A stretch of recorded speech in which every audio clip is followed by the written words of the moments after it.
Okay, so September 1975, hard rockers KISS released their double live album, the Alive Collection. They had brought in legendary producer and engineer Eddie Kramer to try to capture the spirit and heaviness of their live performances onto wax after 3 studio albums in which they had failed to accurately capture the balls out rock of the band in the studio. And of course, that was the band's breakthrough album on the strength of the single Rock and Roll All Night. It took the band to new heights, set the stage for their very successful Destroyer album. And of course, just over 2 years later, they would release Alive 2, the double live follow-up to that first Alive collection with producer Eddie Kramer. Now, the first Alive album is somewhat notorious for the amount of post-production they did in the studio, touching up that album. Eddie Kramer did a lot with enhancing the crowd noise. Some things were overdubbed. There's some argument about how much of that record is actually live. I believe it's been said that Ace's leads were kept intact. Peter Criss's drums and vocals were actually live, but a lot of it was touched up. Certainly, there's plenty of mistakes on that record if you listen to it. In particular, one mistake I always hear when I listen to that record is at the beginning of Parasite, when the second guitar comes in, that opening riff in the right channel. I don't know if it's Ace or Paul. I think it's probably Ace, but he flubs that opening riff of Parasite at the beginning of that song on Alive. So certainly there's plenty of mistakes, so who knows just how much of that was recreated in the studio. I know Alive 2, released in October of 77, they said was much more live. There was less post-production because, of course, the band were tighter at that point. They'd been together for longer, bit more proficient, so there wasn't quite as much post-production on Alive 2. Now, it would be over 15 years later that the band would finally follow up Alive 2 with another double live collection called Alive 3, which was recorded long after the original lineup had broken up. They had the non-makeup lineup of Gene Simmons, Paul Stanley, Eric Singer, and Bruce Kulick, and they would bring back Eddie Kramer to produce that Alive 3 album in an attempt to recapture the spirit of those first 2 Alive records. And here's what guitarist and singer Paul Stanley had to say about that Alive 3 album. He says, "I'd give it 3 stars. I'm very proud of it. Does it capture the magic of the first 2?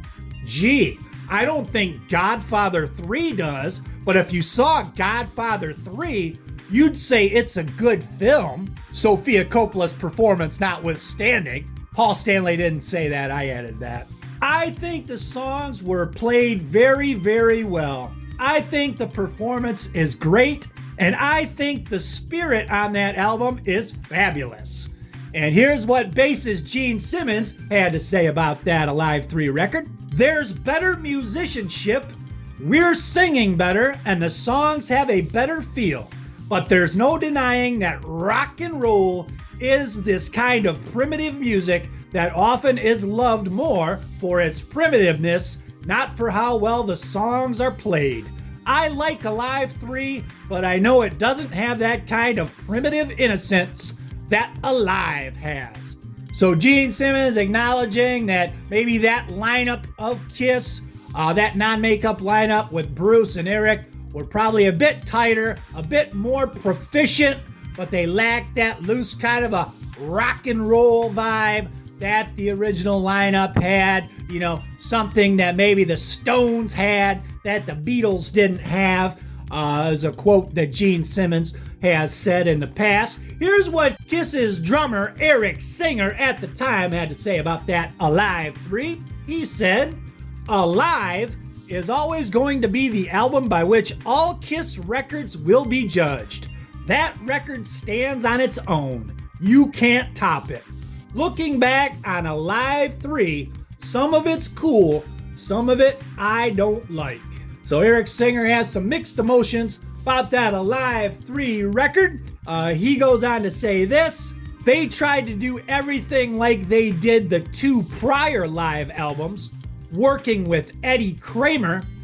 I don't think the shows were recorded that well. It could have sounded a lot better if it was recorded differently. So Eric Singer had some issues with the recording of the record. Seems like he's taken maybe a passive-aggressive, subtle shot at producer Eddie Kramer. Now, here is what Eddie Kramer had to say about producing that Alive 3 album. He says, "I was honored and very pleased to do it. It was recorded in Cleveland, Indianapolis, and Detroit. KISS had a huge backlog of material, which I hadn't worked on. They wanted to do a live record and go back and try and recapture some of that earlier stuff that we had done together. They were very much in charge of what they wanted to do on that record. There was a lot of fixing to make things just right. I would have been quite content to leave some of the mistakes in.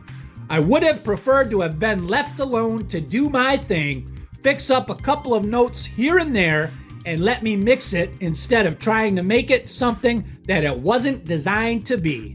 It's too perfect. A live record is supposed to be a live record. I thought some of the overdubs were unnecessary, quite frankly.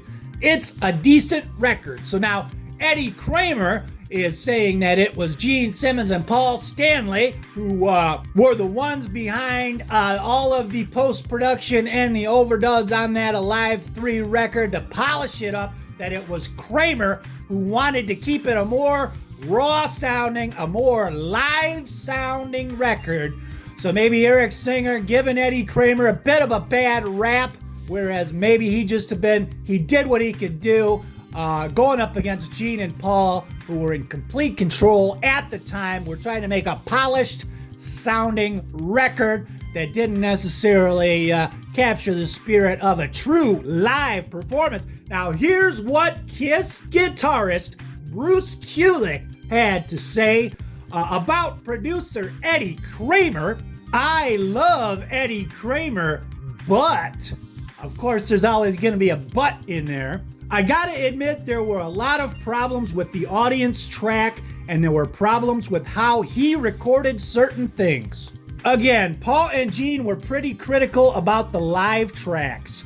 I can say one thing for sure: the drums, most of the bass, some of the rhythm guitars, some vocal things were from the actual performances.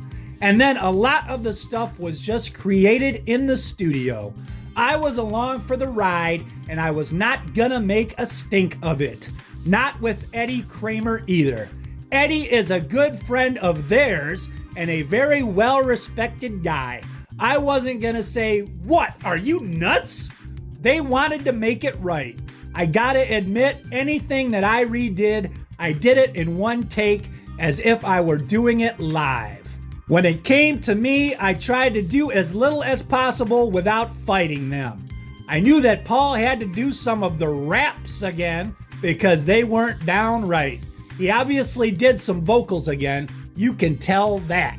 So here, Bruce Kulick being critical of Eddie Kramer production of the album. I don't know, maybe there was still, because Eddie Kramer was associated with those first original lineup Alive records. Maybe there's a bit of defensiveness as his being a part of the non-makeup era. I don't know. Bruce is known as being a pretty stand-up guy, but he's pretty critical of Eddie Kramer here. And then Eric Singer goes on to say, reiterates what Bruce said, that his drums were completely live. And then he talks about how Frampton Comes Alive was done completely in the studio. And then he says this: "In my opinion, if you're going to put out a live record, you should record as many shows as possible and take the best versions of each song.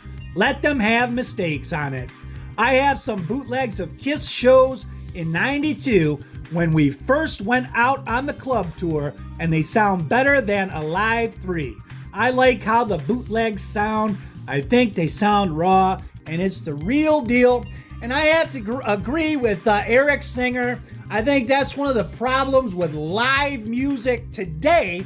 When you see bands out there, they're so preoccupied with being perfect and recreating what's on the record. They're using pre-recorded backing tracks, a lot of pre-recorded elements in concert and live performances just don't sound like live performances. I remember when I was little, you'd go see a band and a live performance was something completely different from something that was recorded in the studio, and that's just the way it was. They were two separate things. Now it's like they're trying to recreate what's on the record, and they're trying to recreate it live, and it just doesn't capture the essence of the live album.